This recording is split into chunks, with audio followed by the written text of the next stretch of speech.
गीता ज्ञान में आज हम सीखेंगे मनुष्य को दुख सुख लाभ हानि हार जीत के विचार को त्याग कर अपने कर्तव्य का पालन करना चाहिए। आइए हम इसे एक कहानी के द्वारा समझें। एक गुरु के दो शिष्य ने अपने साथ पढ़ते शिष्य की शिकायत गुरु से की और कहा, जब हम दोनों दूसरे गांव जा रहे थे तब हमने देखा एक घर में आग लगी हुई है। उस घर से एक सुंदर युवती के चिल्लाने की आवाज़ आई। आवाज़ को सुनकर उसका साथी घर के अंदर गया और उसने उस सुंदरी युवती को अपने हाथों से उठा लिया और उसे घर से बाहर ले आया। आपने सदा हमें ब्रह्मचारी बनने की शिक्षा दी है, लेकिन इस शिष्य ने उस सुंदर युवती को अपने हाथों में उठाकर आपकी शिक्षाओं के विपरीत कार्य किया है। ये सुनकर गुरुजी पहले मुस्कुराए और फिर बोले, उसने मुझे वापस आकर ये सारी घटना बता दी थी।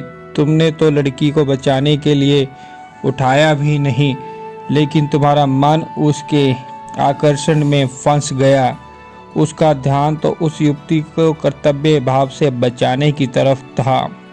उसने जब मुझे इस घटना के बारे में बताया था तब उसने केवल यही बताया कि उसने ईश्वर की कृपा से एक लड़की को आग के से रक्षा की है, जबकि तुम इस घटना को बताते हुए बार बार सुंदर युक्ति जैसे शब्दों का प्रयोग कर रहे हो।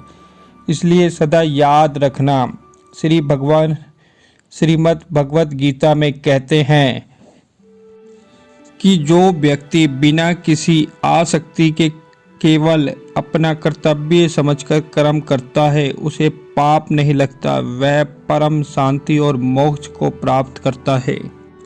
आइए हम इसे और अच्छे से गीता ज्ञान में समझें। महाभारत युद्ध का कारण कौरव थे, पांडव नहीं। कौरवों का पक्ष अधर्म का था और पांडवों का धर्म का था।